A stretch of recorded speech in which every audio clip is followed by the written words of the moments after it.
काय सांगाल बैठक पार पडली आज नाही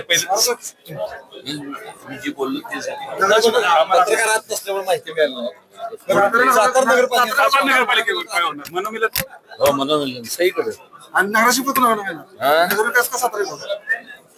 माझी पहिल्यापासून इच्छा होती नगराध्यक्ष व्हायची खासदारकीचा राजीनामा देतो मी तो कोकण काही निवडणुका म्हणून होणार का वेगवेगळ्या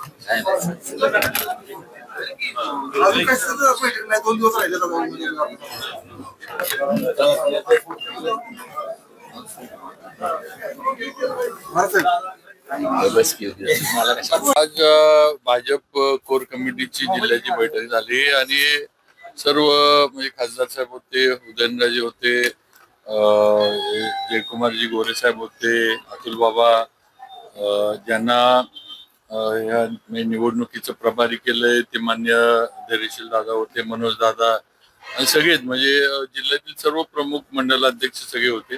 आता नगरपालिकेच्या निवडणुकीच्या निमित्तानं कसं पुढे जायचं, काय काय नियोजन करायचं, कसं हे होणार आहे, पक्षाकडनं ज्या आलेल्या सूचना आहेत त्याच्याबद्दल चर्चा झाली आणि येत्या 5-6 दिवसामध्ये पुढचे जे काय आहेत ते निर्णय हे प्रत्येकाच्या आपापल्या मतदारसंघात जे आहेत किंवा ज्या ज्या काय म्हणायचं जिथं इलेक्शन लागलंय तिथले निर्णय 5-6 दिवसामध्ये सगळे जे आहेत ते होते. महापालिकेला प्रक्रिया सुरू होती फॉर्म भरायला पण अजून असं काय नाही चिंतेत आहे. नाही तुम्ही एक लक्षात घ्या कुठल्याच नगरपालिकेच्या हद्दीमध्ये काहीच अजून तसं काही हे झालेलं नाही. नुसतं साताऱ्यात काहीतरी वेगळं होतंय आणि जिल्ह्यातल्या बाकी ठिकाणी सगळे निर्णय झालेले असं काही नाहीये.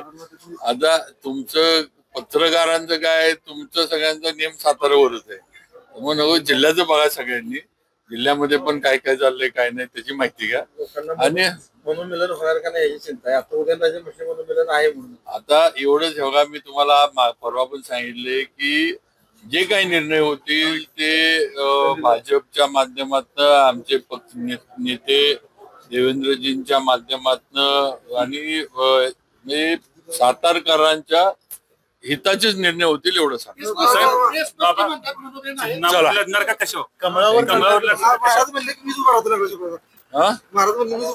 आता तुला मला कशाला विचारतो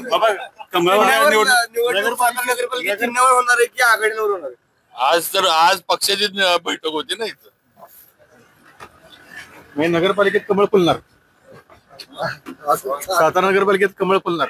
आता तुम्हाला जी फुलवायची तर तुम्ही फुलवणार.